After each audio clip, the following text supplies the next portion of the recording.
Now, with calls for major changes to how Sri Lanka's economy is being managed being relayed due to the country's current economic woes, it is no doubt that a major rethink is on the card. With Professor of Applied Economics at the Johns Hopkins University, Steve Hanke, calling for a currency board to take over the management of the country's exchange rate and money supply, questions still remain on the concept and what it entails. To explain this to us, we have with us the professor himself, who has been described as a currency doctor due to his expansive experience working with troubled currencies across the world and helping them recover. A warm welcome to you, Dr. Hanke. Thank you for joining us, and a very good morning to you. Well, it's a good day to you. It's a pleasure to be with you. As you know, you mentioned currency boards, and Ceylon in the old days had a currency board from 1884 until 1950. It worked perfectly with no problems.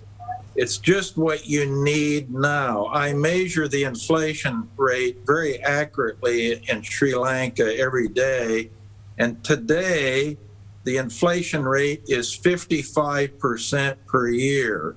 That, of course, is way higher than the official rate, but it is the accurate rate. The accurate inflation rate in Sri Lanka today is 55%. You obviously know that the rupee is depreciated by almost 30% since the first of the year. So you have a currency crisis on your hands of the highest magnitude. Right. The only way to solve this problem and get rid of the crisis is to install a currency board system in which the rupee would be fixed to an anchor currency at a fixed exchange rate, let's say the US dollar. It would trade freely at that fixed exchange rate, and the rupee would be fully backed by US dollar reserves.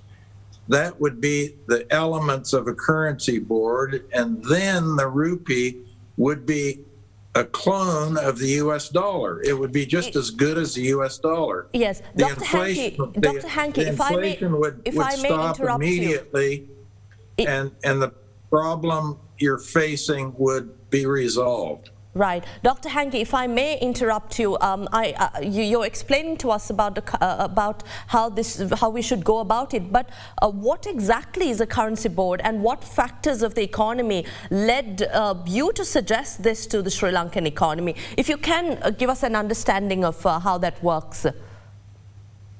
Well, the reason you have so much inflation and a depreciating currency is that the central bank has been printing too many rupees, and there's been no discipline. There's been no what we call a hard budget constraint in the system. With a currency board, by the way, if the rupee was fixed at a fixed exchange rate to the US dollar, traded freely with the US dollar at that fixed rate, and the rupee was fully backed with US dollar reserves and was a clone, therefore, of the US dollar, you would have what's called a hard budget constraint.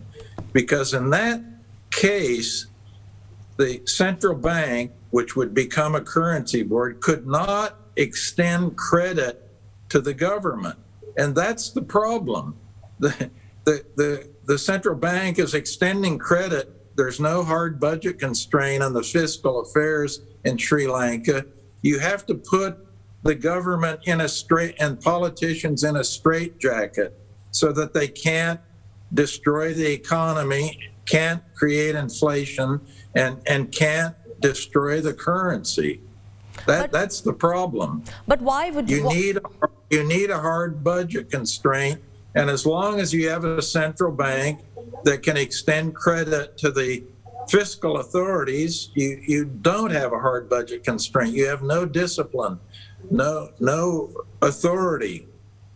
Why do you say a currency board will fit better in Sri Lanka's case than the central bank? Is it that the central bank has gone about things the wrong way, as you explain, or can't the central bank at this juncture manage the currency? Well, no, they can't unless you change the law governing the central bank and make it a currency board law. That's exactly what I've done in many places. For example, in Bulgaria, in 1997, I was President Stoyanov's chief advisor. The hyperinflation they had, was peaking out at 242% per month, 242% per month.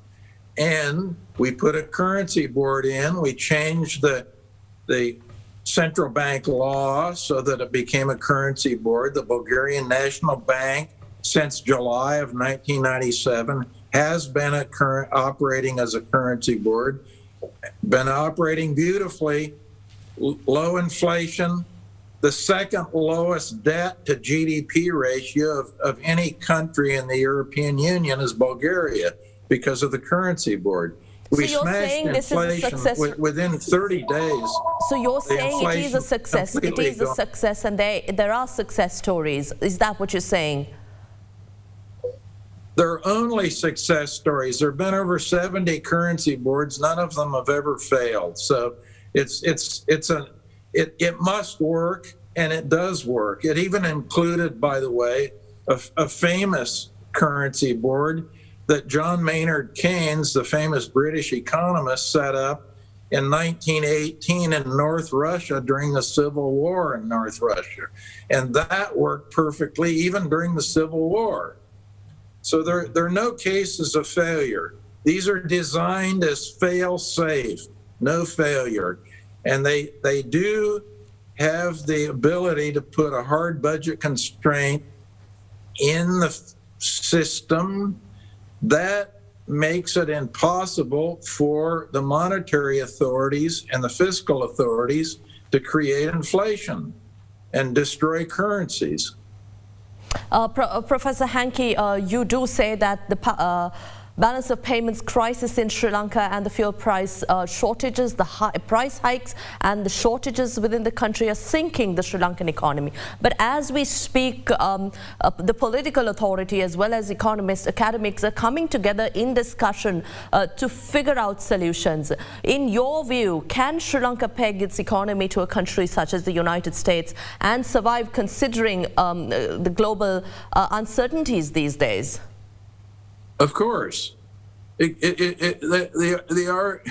argument that it can't tie itself to a stable currency is just stupid. The people saying that don't know what they're talking about. There has never been one of these systems that's actually failed. So the proof of the pudding is in the eating. They don't fail. Mm-hmm. There are no cases where they failed. So the people making arguments about what they need to do and that they somehow shouldn't have a currency board, they're talking about a theoretical exercise in a classroom someplace. Right. They're not in the real world. These people have no idea what they're talking about, and they're talking about exactly embracing the kind of disastrous system that you have right now, where you have, again, to repeat, I measured it today, and none of these people know how to measure inflation. The inflation is 55% per year in Sri Lanka today.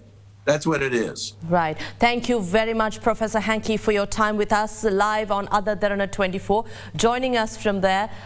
We look forward to talking to you at length, but for now, thank you for your time.